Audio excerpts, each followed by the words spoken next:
எல்லோருக்கும் வணக்கம். Welcome to my channel. நம்ம இன்றைக்கி இந்த ஒரு வீடியோவில் ஒரு லெஃப்ட் ஓவர் கிளாத் அதில் எப்படி ஒரு சிம்பிள் பர்ஸ் பண்ணலாம், டபுள் ஜிப்பர் ஹேண்ட்பேக் பர்ஸ் என்ன வேணால் வச்சுக்கோங்க, இது எப்படி பண்ணலாம், அது ஒரு ஈஸியான முறையில் தான் நான் உங்களுக்கு கற்றுக் கொடுக்க போகிறேன். வாங்க அதோட அளவுகளை நான் சொல்லித்தரேன். இது ஒரு சிங்கிள் பீஸ் ஃபஸ்ட்டு எடுத்துக்கோங்க. 18 இன்ச்சஸ் ஃபுல் லென்த்து அண்ட் அகலம் அதோட விட்த்து 9.5 இன்ச்சஸ்ஸு. இதில் 3 மெயின் ஃபேப்ரிக், இன்டர்ஃபேஸ், லைனிங் 3மே ஒரே அளவில் தான் நம்ம எடுத்துக்கணும். ஜிப்பர்ஸ் கூட அதே என்ன நம்ம 9.5 இன்ச்சஸ் எடுத்துருக்கோமோ அது 2 ஜிப்பரை ஃபஸ்ட்டு எடுத்து வச்சிடணும். திருப்பி அதோடைய ஹேண்டில்ஸு லென்த்து 12, விட்த் 2.5 இன்ச்சஸில் 2 ஃபேப்ரிக் எடுத்து வச்சுக்கோங்க. அதுக்கப்புறம் 2 ரன்னர்ஸு. ஸோ இவ்வளோ தான் ஃப்ரெண்ட்ஸ் இதுக்கு தேவையான பொருட்கள். ரா மெட்டீரியல்ஸ் எல்லாமே கரெக்டாக எடுத்து ஒரு பக்கம் கைக்கு கிடைக்கிற மாதிரி எடுத்து வச்சுக்கோங்க. இந்த இன்டர்ஃபேஸ் ஆப்ஷனல் தான். உங்களுக்கு கொஞ்சம் இது ஸ்டிஃபாக இருக்கணும்னா வச்சுக்கோங்க, இல்லைன்னா கிளாத்லேயே பண்ணலாம். நெக்ஸ்ட் இந்த ஃபுல் லென்த்தாக எடுத்திருந்தோம் இல்லைங்களா, அதை 2 சமபாகமாக பிரிச்சுக்கோங்க. கட் பண்ணி எடுத்து வச்சுட்டு ஒரு பகுதியை மெயின் ஃபேப்ரிக் அண்ட் இன்டர்ஃபேஸை மட்டும் எடுத்துக்கோங்க. எடுத்துட்டு அதை ஃபஸ்ட்டு நீங்கள் தைச்சிக்கோங்க. இன்டர்ஃபேஸ் அண்ட் மெயின் ஃபேப்ரிக்கை ஃபஸ்ட்டு இந்த மாதிரி தைச்சி வச்சுக்கோங்க. எக்ஸஸ் பார்ட் எல்லாம் ட்ரிம் பண்ணி எடுத்துருங்க. 2 பக்கமுமே அதே மாதிரி இன்டர்ஃபேஸ் அண்ட் மெயின் ஃபேப்ரிக்கை தைச்சிக்கோங்க. இப்படி தைச்ச பிறகு எக்ஸஸ் ரா எட்ஜஸ் எல்லாம் இருக்கும், அதெல்லாம் ட்ரிம் பண்ணி நீங்கள் நீட்டாக எடுத்துடணும். பாருங்கள் இந்த மாதிரி. அப்புறம் இதுக்கு பிறகு நீங்கள் ஒரு 2 இன்ச்சஸ்க்கு ஒரு சைடு மட்டும் மார்க் பண்ணிவிட்டு அந்த ஒரு ஃபேப்ரிக்கை கட் பண்ணி எடுத்துக்கோங்க. நீங்கள் எந்த சைடில் 2 இன்ச்சஸ் பண்ணிங்க இல்லைங்களா, அந்த ஒரு இதில் நம்ம ஜிப்பர் அட்டாச் பண்ணணும். அதுக்காக சைடில் ஒரு 1/2 ஒரு ஸ்மால் பீஸ் எடுத்துகிட்டு ஜிப்பரோட லாஸ்ட் எட்ஜஸில் இந்த மாதிரி ஒரு பகுதியை பண்ணிவிட்டு இன்னொரு பகுதி பண்ணுறதுக்கு முன்னாடி ரன்னரை அட்டாச் பண்ணிக்கோங்க. ஃப்ரெண்ட்ஸ், மறந்துடாதீங்க. அந்த சைடு நம்ம தைச்சிட்டோம்னா ரன்னர் அட்டாச் பண்ண நம்ம போட முடியாது. ஸோ இந்த பக்கமும் சேம் அதே மாதிரி கிளாத் வச்சு இந்த மாதிரி எட்ஜஸை கம்ப்ளீட் பண்ணிக்கோங்க. அது நம்மளுக்கு தைச்சி கிடைச்சதும் இந்த 2 இன்ச்சஸ் என்ன நம்ம ஒரு பகுதியில் நம்ம கட் பண்ணி எடுத்தோமோ அந்த பகுதிக்கு தான் இந்த ஜிப்பரை அட்டாச் பண்ணிக்கணும். இது எதுக்காகன்னா பாக்கெட்டுக்காக. இப்போ அந்த 2 இன்ச்சஸ் நம்ம பீஸ் எடுத்து வச்சுருந்தோம் இல்லைங்களா, அதையும் இந்த ஜிப்பரில் அட்டாச் பண்ணிக்கணும். இப்படி அட்டாச் பண்ணிக்கோங்க. பண்ணிவிட்டு டாப் ஸ்டிச் போட்டு நீட்டாக அதை நம்ம க்ளீனாக எடுத்து வச்சுக்கலாம். தைச்சி வச்சிட்டோன்னா என்னென்னா அது நீட் ஃபினிஷிங்காக கிடச்சிரும். அதுக்கப்புறம் அதுக்கு கீழே ஒரு லைனிங் பீஸ் கொடுத்துட்டு நம்ம அந்த பாக்கெட்டை கம்ப்ளீட் பண்ணிக்கலாம். நீங்கள் இப்படியாவே ராங் சைடை திருப்பி நீங்கள் நீட்டாக அந்த லைனிங் வச்சுருக்கிற பகுதியிலே திருப்பி இந்த மாதிரி பாக்கெட்டை தைச்சி ஃபினிஷ் பண்ணிக்கோங்க. அது கூட என்னென்ன ரா எட்ஜஸ் எல்லாம் எக்ஸஸ் பீசஸ் இருக்கோ அதெல்லாம் க்ளீனாக பாருங்கள். இந்த மாதிரி பாக்கெட் கிடைக்கும். நீங்கள் அந்த ரா எட்ஜஸ் எல்லாம் க்ளீனாக ட்ரிம் பண்ணி வச்சுக்கோங்க. இப்போது அதை சமபாகமாக மார்க் பண்ணிவிட்டு அந்த சென்டர் போர்ஷனில் இருந்து 1 இன்ச், ஏன்னா சின்ன ஹேண்ட்பேக் அப்படிங்கிறதுனால அதுக்கு 1 இன்ச்சஸ் நீங்கள் மார்க் பண்ணிவிட்டு இப்போ ஹேண்டில் ரெடி பண்ணிக்கோங்க. உங்களுக்கு வேணும்னா இன்டர்ஃபேஸ் வச்சு ஹேண்டிலை ஸ்டிஃபாக பண்ணிக்கோங்க, இல்லைன்னா வெறும் கிளாத்தில் கூட நீங்கள் ஹேண்டில் மேக் பண்ணிக்கலாம்.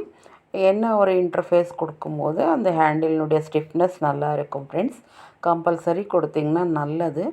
இன்கேஸ் இன்டர்ஃபேஸ் இல்லாமல் இருந்ததுன்னா, கேன்வாஸ் பீஸ் இல்லாமல் இருந்ததுன்னா நீங்கள் டபுள் கிளாத் போட்டு கூட நீங்கள் பண்ணிக்கலாம். இப்போ என்ன மார்க் பண்ணி வச்சுருக்கோமோ அந்த மார்க்கில் ஹேண்டில்ஸை வந்து 2 பக்கமுமே ஃபிக்ஸ் பண்ணிக்கோங்க. இப்போ ஜிப்பர் வச்ச பக்கமும் கூட பாக்கெட் ஜிப்பர், அது மெயின் ஜிப்பர் கிடையாது, பேக்கெட் பண்ணியிருக்கோம். அந்த பாக்கெட் ஜிப்பர் வச்ச பகுதியிலேருந்து இந்த மாதிரி பண்ணிக்கோங்க. இப்போ 2 ஹேண்டிலும் நம்ம ஃபிக்ஸ் பண்ண பிறகு பாருங்கள், இப்போது நம்ம வந்து மெயின் ஜிப்பர் வைக்க போகிறோம். மெயின் ஜிப்பர் வைக்கும்போது மெயின் ஜிப்பர் அதுக்கு மேலே இந்த லைனிங் கிளாத் வச்சு தைக்கணும் ஃப்ரெண்ட்ஸ். அப்போ தான் நம்மளுக்கு வந்து அந்த ரா எட்ஜஸ் உள்ளே போகும். திருப்பி அந்த லைனிங் பீஸை உள்ளே தள்ளிட்டு ஒரு டாப் ஸ்டிச் போட்டுக்கோங்க.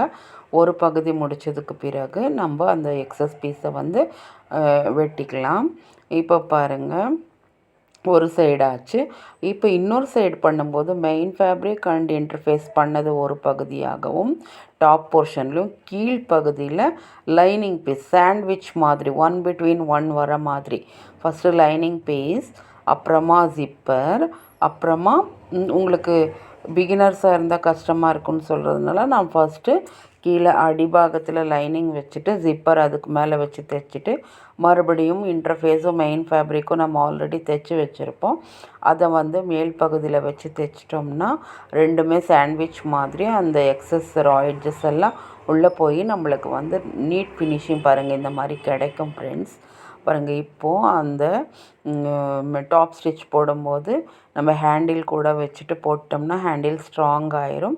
எக்ஸஸ் ரா எட்ஜஸ் எல்லாம் கம்பல்சரியாக வெட்டி விட்டுருங்க, அப்போ தான் நீட் ஃபினிஷிங்காக இருக்கும். இப்போ வந்து எல்லாமே முடிச்சிட்டோம். இப்போ ரன்னர் வந்து அட்டாச் பண்ணிக்கோங்க. ரன்னர் போட்ட பிறகு நம்ம ஒரு டைம் அந்த ஹேண்டில்ஸ் எல்லாம் சென்டர் போர்ஷனில் தள்ளி விட்டுட்டு நம்ம என்ன லைனிங் கொடுத்தோமோ அது ஒரு பகுதியாகவும், மெயின் ஃபேப்ரிக் இன்டர்ஃபேஸ் வச்சு தைச்சது ஒரு பகுதியாகவும் அந்த இடத்துல வரும்போது கொஞ்சம் நீங்கள் ரஃப் அடிச்சுக்கோங்க. இப்போ ஃபுல்லாகவே எல்லாத்தையுமே வந்து நீட்டாக ஸ்டிச் பண்ணிக்கோங்க. அந்த ஹேண்டில் பகுதியை நம்ம உள்ளே தள்ளி விட்டுறணும். தள்ளி விட்டுட்டு இந்த மாதிரி நம்ம சுற்றிலையும் ஒரு பகுதி மட்டும் ஓப்பன் இருக்கிற மாதிரி வச்சுட்டு எல்லா பகுதியுமே ஸ்டிச் பண்ணிடுங்க. இப்போ 1 இன்ச் வந்துட்டு நீங்கள் மார்க் பண்ணிவிட்டு அந்த இன்டர்ஃபேஸும் ஒரு மெயின் ஃபேப்ரிக் தைச்சோம் இல்லைங்களா, அந்த பகுதியில் மார்க் பண்ணிவிட்டு இப்படி கட் பண்ணிவிட்டு அதை வந்து க்ளீனாக நீட்டாக உள்பகுதியிலேருந்து இப்படி தைச்சிக்கோங்க. அப்போ வந்து நம்மளுக்கு வந்து ஸ்மால் கசட் கிடைக்கும். இந்த கசட் வந்து ஸ்பேஷியஸாக இருக்கும். நம்ம நிறைய பொருட்களை வந்து ஓரளவுக்கு ஃபோனு, நம்ம கார்ட்ஸ் ஏதாவது இருந்துச்சுன்னா எல்லாத்தையுமே வந்து நம்ம உள்ளே கொஞ்சம் ஸ்பேஷியஸாக இருக்கும், அதிகமாக பொருட்கள் வச்சுக்கலாம். அதுக்காக தான் இந்த கசட் மேக் பண்ணுறது. அப்புறம் ஷேப்பும் நல்லாயிருக்கும். இப்போ வந்து அது உள்பகுதியில் கசட் மேக் பண்ணி தைச்சி விட்டுட்டோம். நம்ம அதை வந்து கையிலேருந்து நீட்டாக அந்த கசட் பகுதியை எந்த இதுவும் இல்லாமல் நீட்டாக கையிலேருந்து எடுத்து விட்டுட்டோம்னா அது மாதிரி ஷேப்பாக இருக்கும். இப்போ வந்து ஃபைனல் பார்ட்டுக்கு வந்துட்டோம் பாருங்கள்.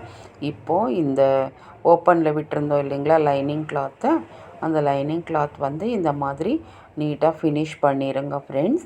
இப்போ அந்த ஃபினிஷிங் பண்ணது அண்ட் தென் நீங்கள் யாராவது இப்போது தான் வீடியோ பார்க்குறதா இருந்தால் வீடியோவை லைக் பண்ணிக்கோங்க, கமெண்ட் பண்ணிக்கோங்க, ஷேர் பண்ணிக்கோங்க உங்கள் ஃப்ரெண்ட்ஸுங்களுக்கு. அண்ட் மறக்காமல் சப்ஸ்கிரைப் பண்ணி எனக்கு சப்போர்ட் பண்ணுங்கள் ஃப்ரெண்ட்ஸ்.